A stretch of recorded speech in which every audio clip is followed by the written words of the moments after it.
Hey guys, today at Partage we have Julian Erosa. Excited to have you, brother. Thank you for joining. I appreciate you.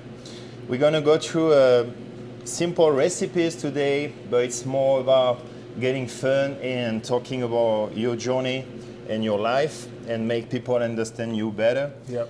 You're a veteran, 40 plus fights.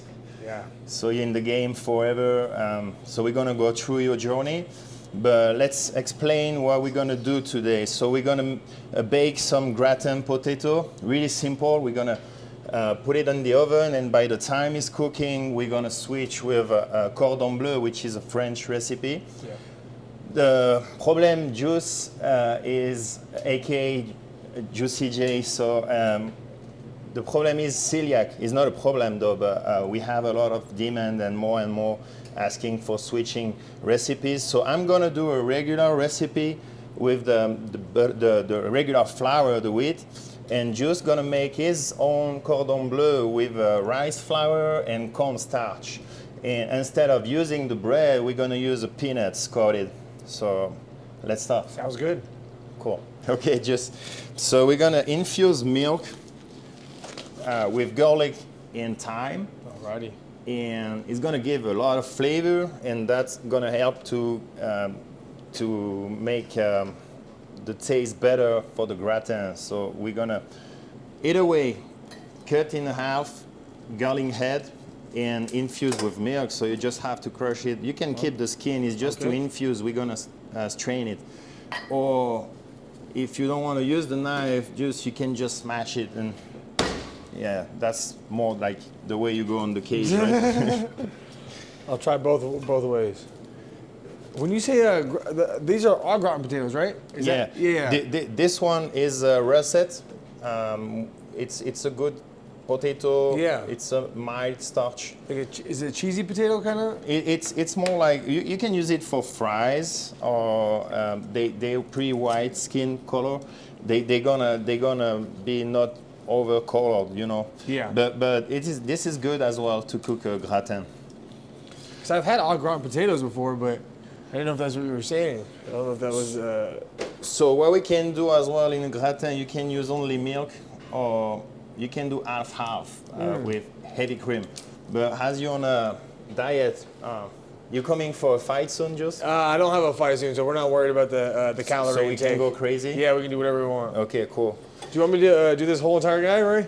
That's fine, it's gonna be enough. And you can put the thyme as well, and we're gonna turn it on and just let infuse for a bit. Sounds good. By the time it's infusing, I'm gonna ask you to peel this potato. I started the job, but you can peel it, drop it here, and I'm gonna grab the slicer, and we're gonna do some thick slices and start to lay out the slices in this caster. Sounds good. And we're gonna drop it in the oven and start doing the cordon bleu. Sounds good. Now you're gonna. So you cut them real thin. Yeah, please don't cut yourself. I don't want you to be stepping out of the cage because of me. So we're gonna do it pretty thick. Yes. It's gonna give some texture to the dish, and Yeah, oh, perfect. Yeah, that's what you want. Yeah.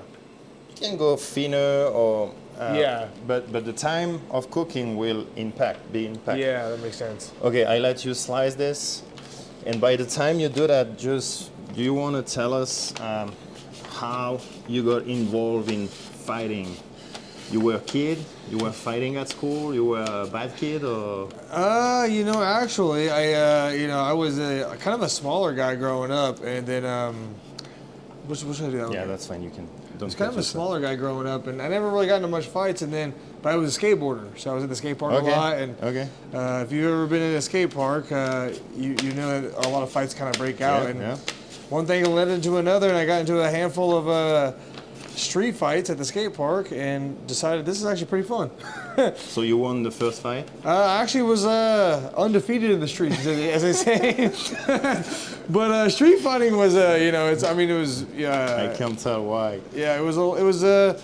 Obviously, like you fight for about a minute, and both guys are pretty out of breath at that point, and then the fight gets stopped. So, for me, I was lucky enough that I was, even as a skateboarder, had decent athleticism and cardio. So, Fought probably like a handful of times in the street, and then went and looked for a mixed martial arts gym.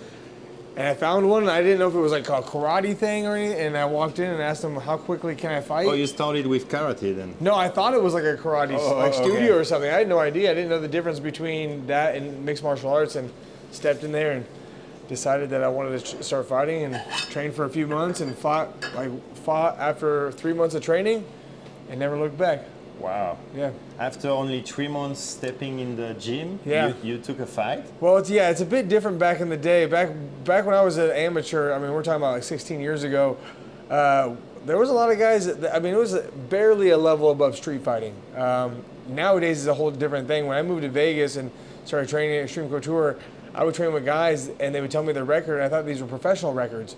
Turns out that a lot of the guys I was talking to, they were amateurs, and I was like, oh my God, you're amateurs. I mean, nowadays people are, purple belts, brown belts before they even have their first fight. Right.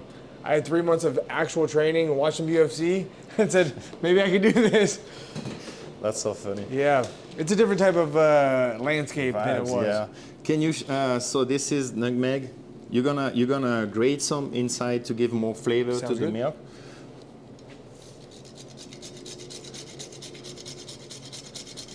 Oh yeah. Yeah, that's fine. Perfect. And now you're gonna put some salt and grind black peppercorn. How much am I doing? Let's go. Let's your expression. Yeah, you want a little more. Yeah, perfect. And a little less for the pepper. Alrighty. Yeah, perfect. Cool. So that's our base. And to make sure it's not sticking to the pot, what we're gonna do, I always do that for pastries or any kind of caster I'm using. You wanna coat it with butter. So just use your hand and you go all around.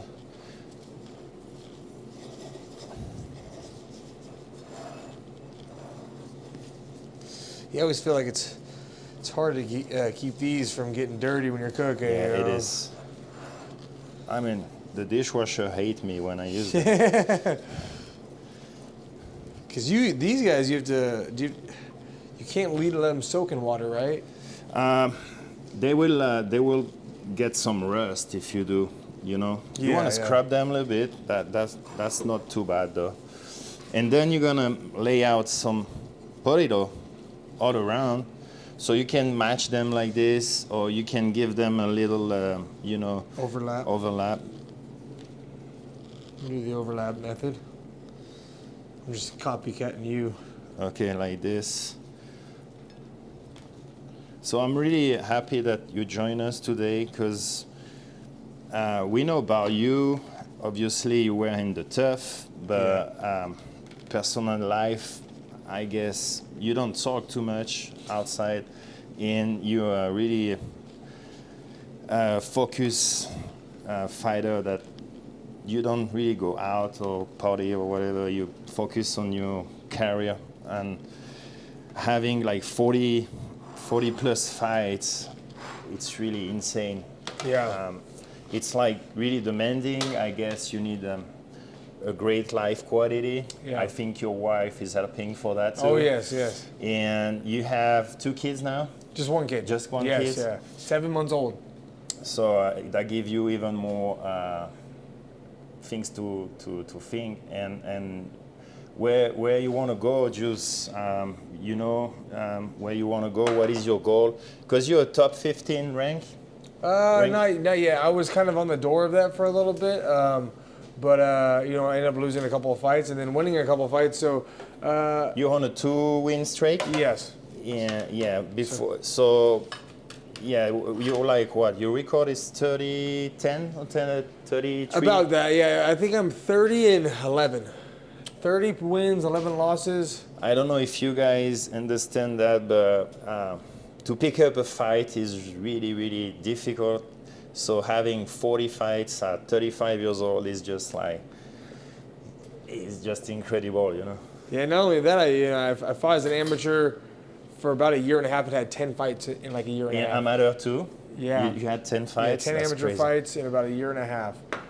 So what you're gonna do, it's just get some milk all around. Just fill it all the way up. Yeah. So I'm gonna flat up a little bit. You don't mind going outside? That's even looking greater because it's gonna be gratiné. You wanna smash a little bit your potatoes to make them sup all the way. So yeah, make them flat. Do you want that in there, the garlic? That's okay. Do you like garlic or not? Oh yeah, of course. Yeah, I just didn't know if that's what you wanted. Okay, so make sure it's flat. You know, Sounds like good, this. Yes. And then fill them up all the way, and we're gonna bake them. All right. So just now the gratin is on the oven. We're gonna step on doing a bechamel sauce. So that's one of the main components to do the cordon bleu. Bechamel, have you done it before? No. So it's a base of butter and flour. So we're gonna do yours with butter and rice flour. Perfect. So we're gonna switch it, and you can do it at home to have a twist for the gluten-free. And it's just a base of a roux. That's called a roux, butter and flour. We're gonna let it caramelize, get a brown color, and then top it with milk. Perfect. And let it cook for 10-15 minutes. And then that's our base, and then we're gonna move on the rest. Okay. Sounds good. So what you wanna do, it's... you zero it out? Yep. So you have the taro here. Yep. And we're gonna do a baby one, because we have two and we don't need a lot. So probably like 30 grams, so I'm 6 over. So the quantity will be 100 grams butter, 100 grams flour for a liter of milk. So what we're gonna do, it's a baby one, just that's well, perfect. Perfect. So now you're gonna just start to bake it, really slowly, low temp. You don't want to burn it. Just melt it, and by the same time, so same amount of, for you, rice flour, for me, regular flour. And we're gonna see the results at the end to compare. So 30 grams. 30.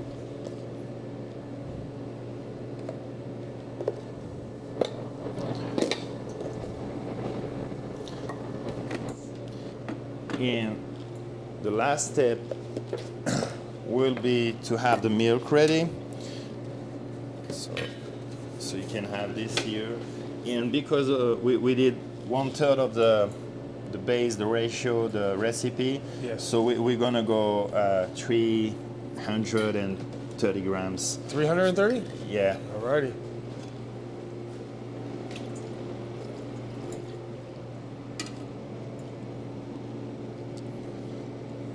Perfect. Oh. You good, huh?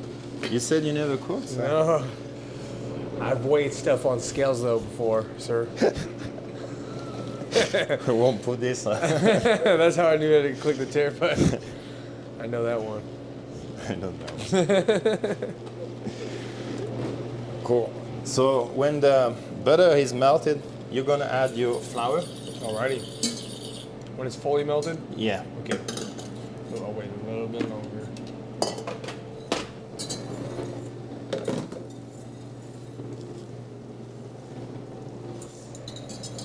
All right, nice and melted. Cool.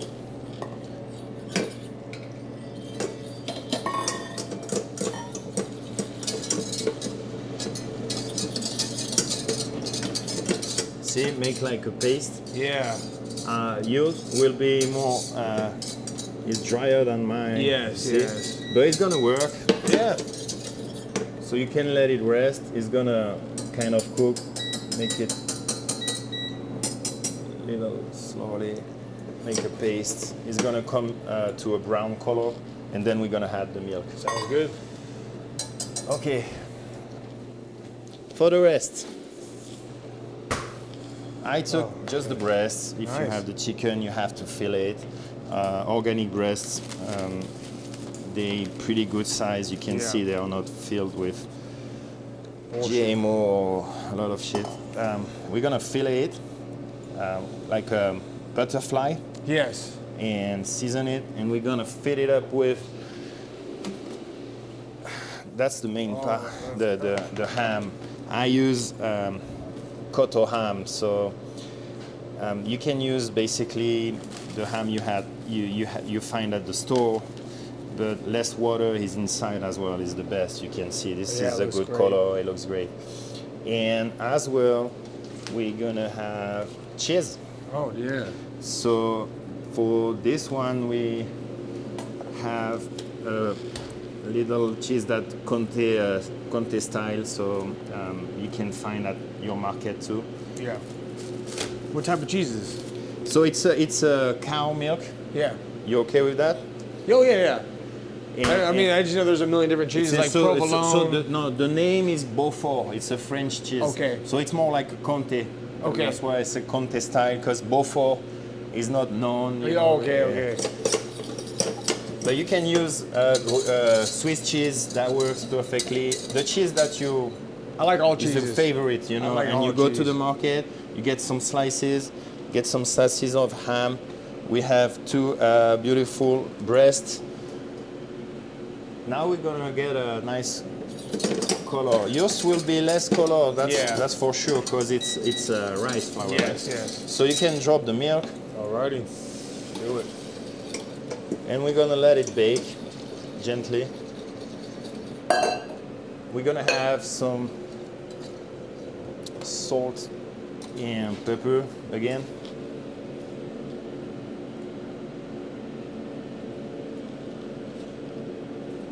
And we're gonna rectify, we're gonna taste and then add or remove is how to remove. So it's better to go like less salt, starting little. Yes. And you're gonna shave a little more of the nutmeg. It's always good to start with little, little, and add more. It's hard you can't take it away. Exactly.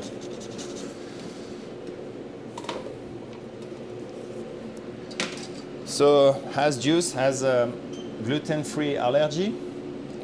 We're gonna make his dish with peanuts that we grind it. So we just put it in a processor and grind the peanuts. And for me, it's gonna be a regular bread that. So I can show you that, guys. That's bread that you didn't use from the week, and you instead of throw it, you can keep it. So it's a dry bread, and I just blended it. So that's nothing. You can keep everything in the kitchen. So that's cool, right?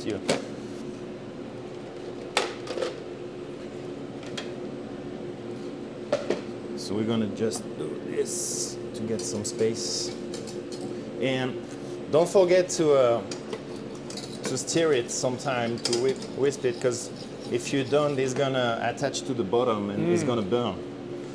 So now we have pretty much everything. I'm gonna lay out, and one more thing we need. So to make coated, you need flour, or for you will be cornstarch, that we're gonna cut the fillet inside, you know. Okay. So you're gonna take this with you. All right. And we need eggs. Eggs. So first step, flour, eggs, and then the bread, or whatever you want to put around. All you can put the shell here, and you break them inside here. Perfect. Yeah. A good technique as well. Yeah. If you want. That was horrible. You can knock them out together. Only one will break all the time. Oh, when you hit them together? Yeah, 2 eggs together. See, only one broke. That's crazy. Like your style. So I'm gonna steal you 2, and you're gonna keep 2, and we're gonna whip it, break them down.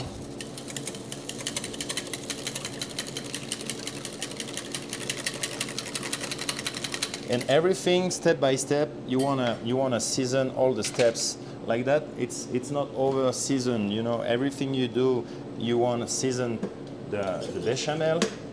So mine is pretty close. So I'm gonna drop it.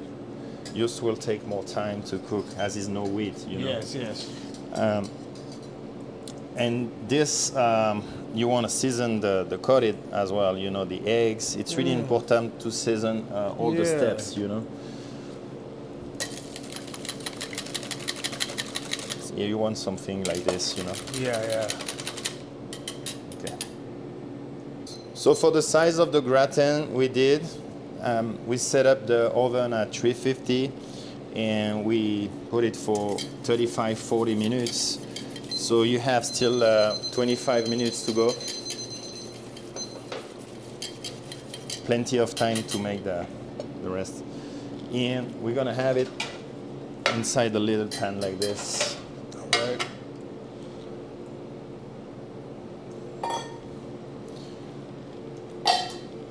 And you want as well a little pan with your peanuts. Oh yeah.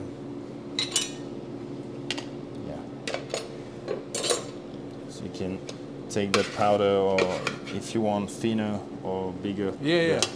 Yeah, you want some inside. For me, will be the bread.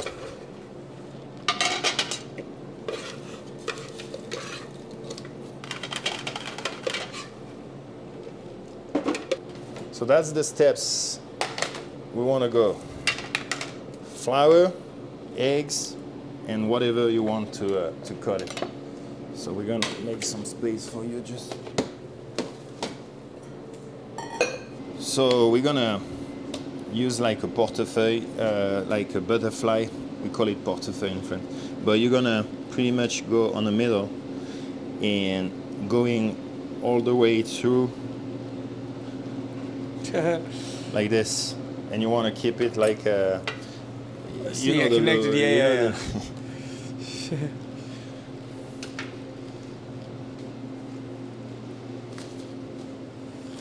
Seems good. Just we're gonna wrap it inside, so fold it in two and put your fillet. Oh, fold this in two? Yeah, and you just put a fillet inside like this. And what we're gonna use? We're gonna beat it. We're gonna beat it. It's gonna cut the fiber, make it even more tender. Sounds good.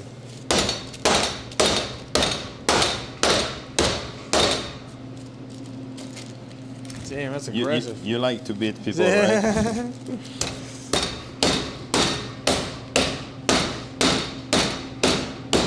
That's amazing. That was amazing. I did that so well. So then you're gonna use the skin side, you know. You're gonna put this side inside. Okay. Flip it, spread it out. We're gonna season it again, salt, pepper. Alrighty.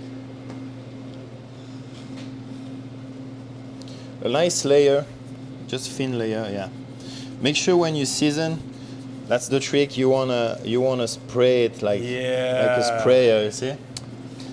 Because now you know you have a little moisture. And like, it's detail. Like when you do juice it's a master at like a dark choke.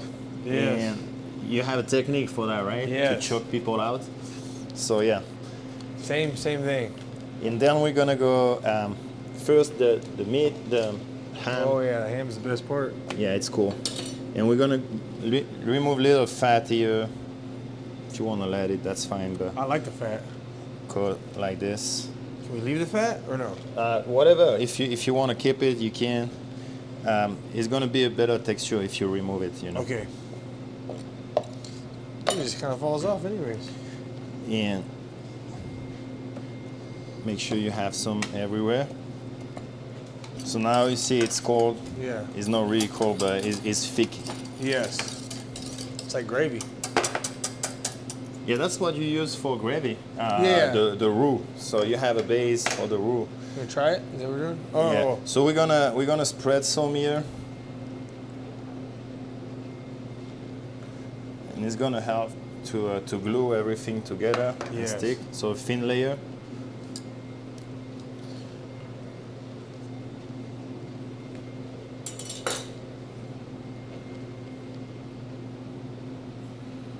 Perfect. And then we're gonna have some cheese. That thickness, you can ask your vendor or buy it already sliced, you know. You can, if you're like a cheesy guy, you can put 2 layers. Yeah. Do what you want with it. Yeah. Let's don't go crazy. You want to go crazy or okay? Oh, no, man. You just do that. Okay. You do 1 full. So you want to stay inside when you're gonna fold it. Oh, right? okay. So you don't think about it's gonna be fold. So I should probably go up a little higher then. And then we're gonna put a little more bechamel. That give a lot of taste.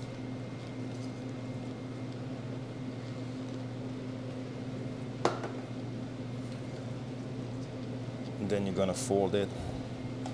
That's a big ass cordon bleu. It's gonna take a long time to cook that. And so we season the inside, put the bechamel, put the ham, put the cheese, and we seasoned it. So yes. Now you want to season again, make sure it's properly seasoned all around. Let me practice. Yeah, I'll go after you. Okay, you do the. I'm gonna try to practice it. And you flip it and do the other side too. Yeah, that's cool. See, spread out. Cool. And you flip it. Yeah, I love it. Pepper in my fingers. So make sure you try to cover everything. See to have nice coating. Cool.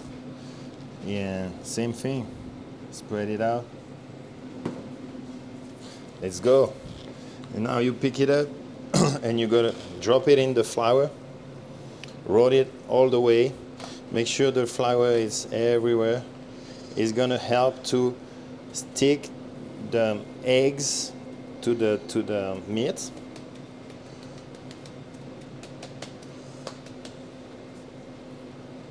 Like this, see it? Everywhere. Yeah. And then you're gonna drop it in the eggs, roll it out.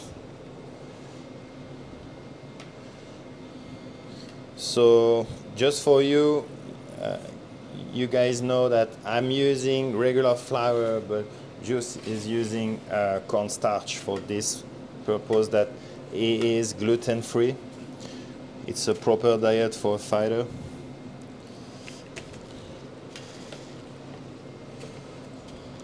And I'm using the leftover bread that it was dried up and I blended up. But Juice is using a peanuts coating. You can use pretty much what you want.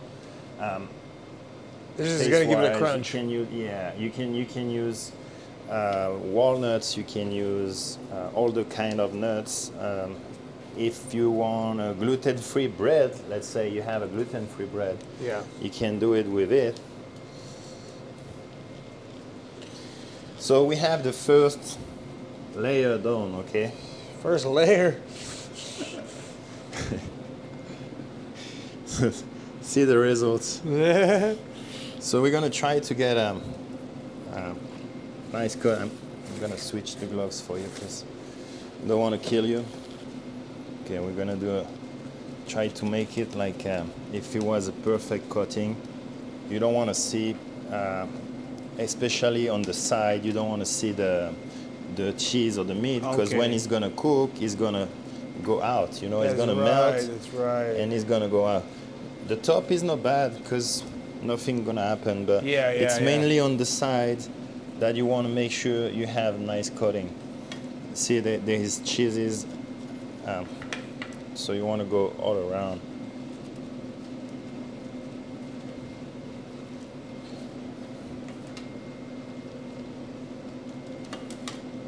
That's for the peanuts lover, right?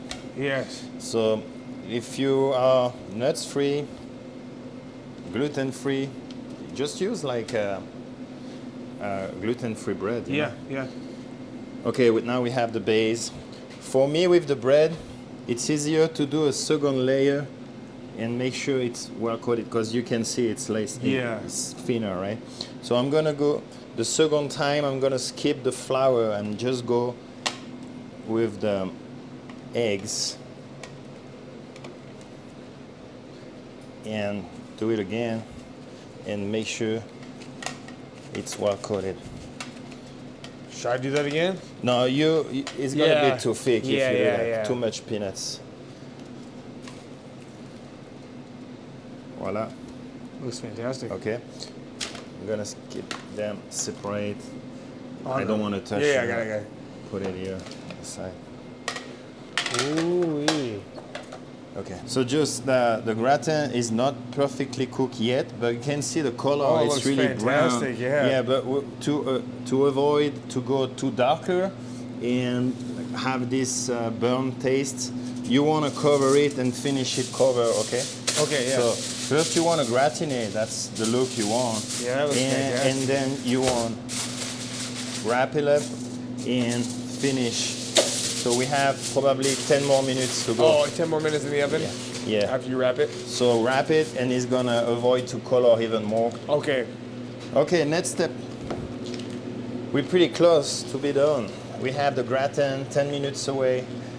We're gonna anyway put it out and it's gonna be too hot to enjoy right now. So 10 minutes more cooking and then we're gonna put it out of the oven and let it rest for 5 to 10 minutes. Yes. So that gives us the right time to sear the cordon bleu. They are big, fat ass. So we're gonna just give a nice color and bake them. And that size is gonna be like 15 to 20 minutes anyway. So let's start. Alrighty. What's the So first thing you want a nice chunk of butter. I'm gonna take. So once again, guys, we don't want to cook it together because the cordon bleu from Juice is coated with peanuts.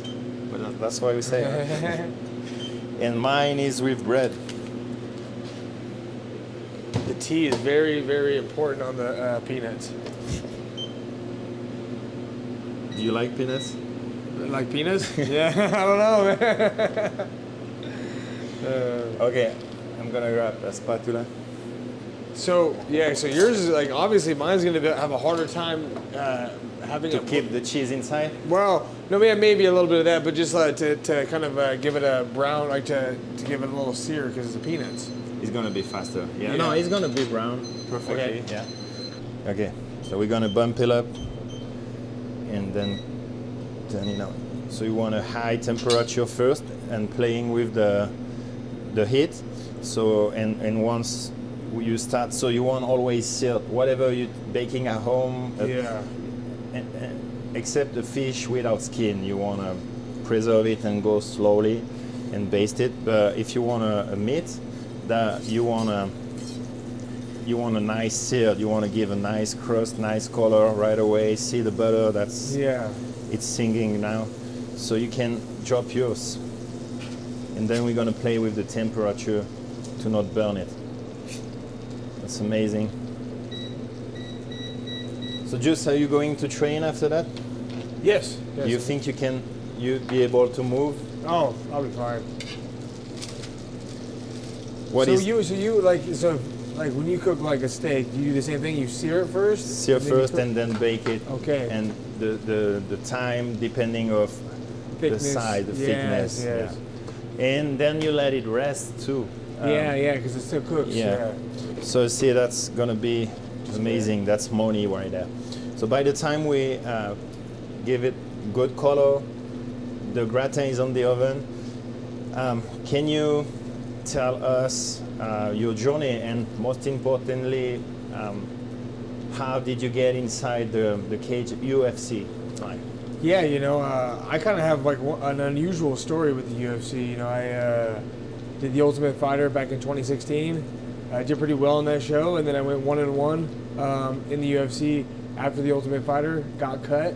So just to make people understand, you got inside a tough, and you were 1-1 in UFC, and they cut you. Yeah. Why? It's one of those things. I think maybe they were just doing layoffs at that time, and they were just whoever was kind of coming off of a loss. I think they were just getting rid of them. But I was 3-1 in the Ultimate Fighter. I did really well in the Ultimate Fighter. I actually got Fight of the Season on season 22. and then went 1-1, like I said, in the UFC. They cut me.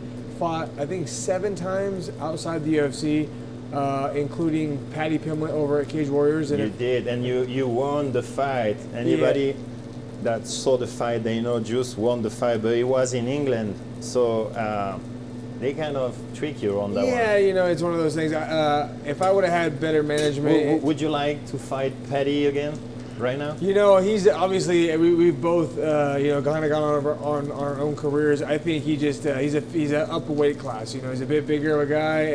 The reason why I stay out of lightweight So I'm going to let you flip.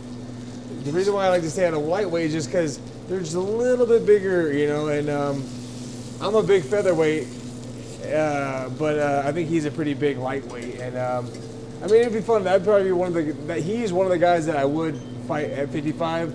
Just to try to get that back, just because I think I did win that fight. So you're pretty tall. I think you're my size. You're 6'1". Yeah, 6'1". Yeah. And how can you manage to? I mean, in my mind, there's no way I can do 155. Yeah. So how do you manage that? Yeah, I mean, like being a featherweight, 145 pounds, like being 6'1", the average featherweight I would say is probably more about 5'8", 5'9", you know.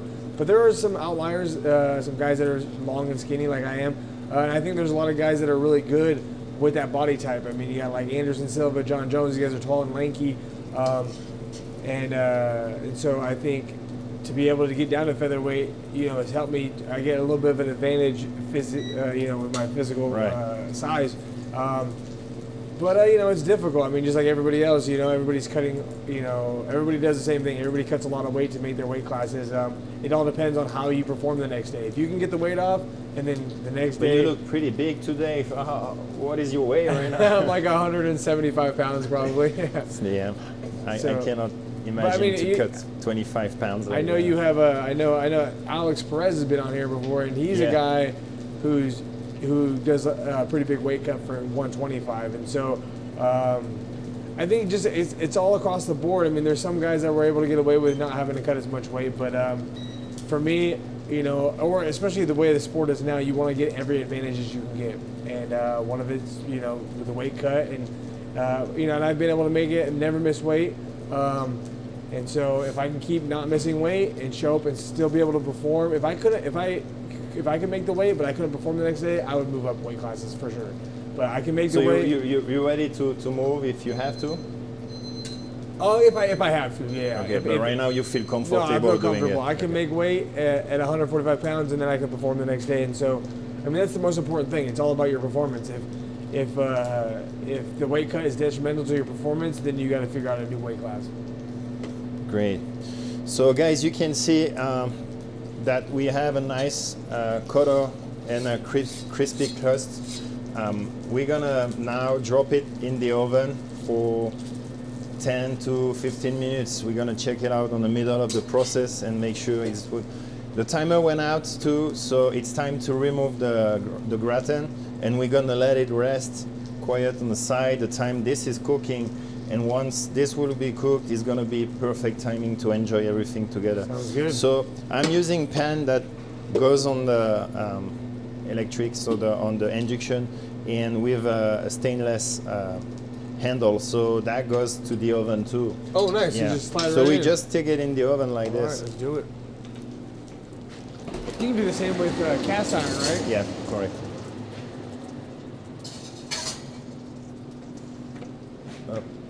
So now we're gonna remove the gratin, and we're gonna check it. I'm gonna show you how to check if the gratin is cooked.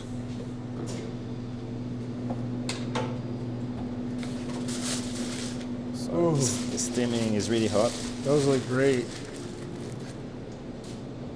So what we're gonna do is to go with a knife through, and if there is no resistance, see, that's the perfect way to know if it's cooked properly, you see. So you have the crust, top, that's yes. normal, but inside is like buttering, right? Yes. So we're gonna let it rest. That way you know all the potatoes are cooked all the way through. Correct. So that's perfect. We're gonna clean it up to give a nice look, but that's gonna be great. Looks fantastic. So we're gonna clean a little bit around to Yeah. give an aesthetic looking better for your guest if you have some. Yes. And you see, it's pretty simple. It was fast to do. Yeah. And you can use caster like this, and you just drop them on a little wood pad that look great. Yeah. And on the table, you know, everybody gets his own gratin. So that's gonna be pretty cool. We're gonna just clean it up, make sure it's looking pretty. And then we're gonna drop it here. Oh, that looks great. Man, I would. If I was a chef in here all the time, I'd burn my hands probably so much. You get it down, I'm sure over time. To burn the hand? Yeah, oh yeah. Oh yeah. I'm sure you've done your fair share of it. So I've been cooking for 20 years now. Yep. So pretty much, how long have you been fighting? Almost that. About 16 years. And you're 35. Yeah. So you started 20, 21? As a professional, I did, but I was an amateur. I fought amateur from like 18 to like almost 20. Cool. So, just who you want next? Oh man, honestly, it's easy to say who you want, but who you think is a great fit to get a battle. I know you're. There's you're a badass battle. There's a lot of guys. I think like there's a lot of fun fights. In the featherweight division. I'm always one of those guys who kind of brings the fight. Win, lose or draw, it's always going to be pretty exciting if you watch me. It so is. I think guys like like Cub Swanson's like a guy like that, or like Andre Feely, Darren Elkins, like some of those guys that really bring the fight and make it exciting. I think if they're in the cage with another guy who's going to bring the fight, it's just going to be nothing but fireworks. And I got a high finish rate, and I have that attitude, the moniker, like the Diaz moniker, where it's kill and be killed. And so I like to really bring that and represent that in the cage. So You had a great matchup. I'm talking about Charles Jourdain. Yeah. You killed him. But he's like that's exactly the type of fight that I like, And I think Jourdain falls in that same kind of category as like the Andre Feelys and you took this crazy guy. Cub Swanson, Nate Landwehr. And like those are the types of guys I like to fight, because I know that it's not going to be like they're not going to just try to barely beat me and get out of there. And I've never been that kind of guy, anyways. Like I don't want to just outpoint you and then get my check and leave. Like I know we have game plans, but when you get in there, Yeah, I can attest. All your fights are exciting. You don't just wrestle and lay out on the guy. You just go. A problem will be your hands down. With your coach is always.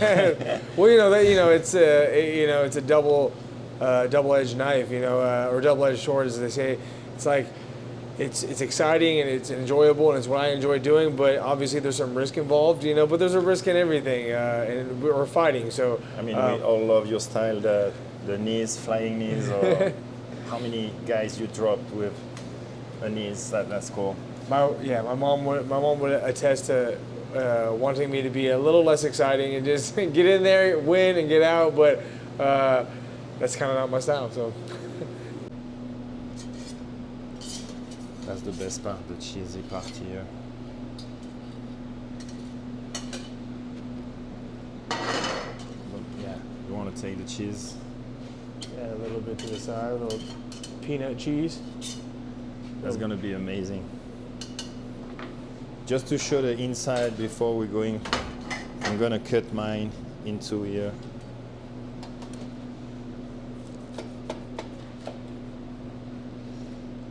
That's the look. Oh my goodness. Look. That looks fantastic. It's gonna be sick. And the chicken cooking that way, it's really moist, so it's tender. Yeah. And the flavor is amazing. I think that's the number one difficult thing for like